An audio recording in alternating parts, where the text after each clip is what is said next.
Thank you for taking my call. I just wondered if you could address mental illness and suicide.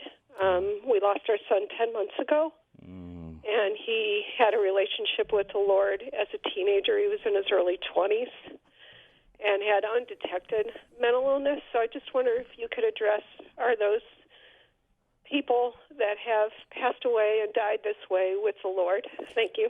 Oh, gosh. God bless you for that call. Thank you so much for your boldness and your courage to call in. And right now, God is using you to minister to hundreds and thousands of other people who are struggling with this question. I want you to know, anonymous caller, this is the number one question that I have been asked about suicide and mental illness. And people are always shocked to hear that, but this is the invisible illness that is plaguing our church. And I want to first speak specifically to your questions.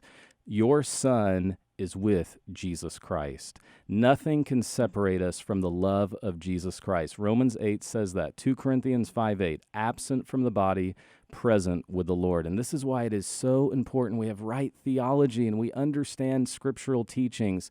There's a false teaching out there that says, first off, an authentic Christian can never be depressed. False. Have you read the Bible lately? An authentic Christian can never struggle. False. Have you read the Bible lately? Jesus literally said, my soul is utterly downcast in Matthew 14:34 and 35. I feel like death. 2 Corinthians chapter 1. I know I'm preaching right now, Janet. The Apostle Paul says, I have the sentence of death within me right now. I don't even want to go on living. And you know what? When I see, for that anonymous caller, those people that are phoning in or that are listening to this, many people struggle with depression, and it is the elephant in the room. Janet, 25% of our pastors right now in the United States are struggling with chronic depression. And so what I love about that terrible statistic is it is bringing these taboo subjects of mental illness into sharper focus. So suicide and mental illness, it's not only common in our congregation, it has become common among our pastors. When I was finishing the final edit for Unanswered Lasting Truth for Trending Questions, I kid you not, 10 miles from where I was finishing the book, a pastor, 35 years here in Texas, very well known, took his life. Rick Warren's son, Matthew, took his life. Yes. The very first funeral I ever did as a young pastor, and I just love it how seminary does not train you for certain things.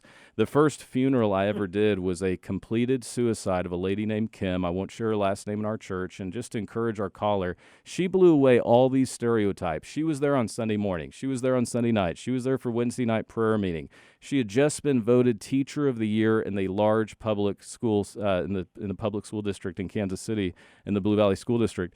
And you know what? She struggled with chronic depression, and one day in a bout of incredible depression, she went out and she took her life. And so I want to encourage you, nothing can separate you from the love of Jesus Christ.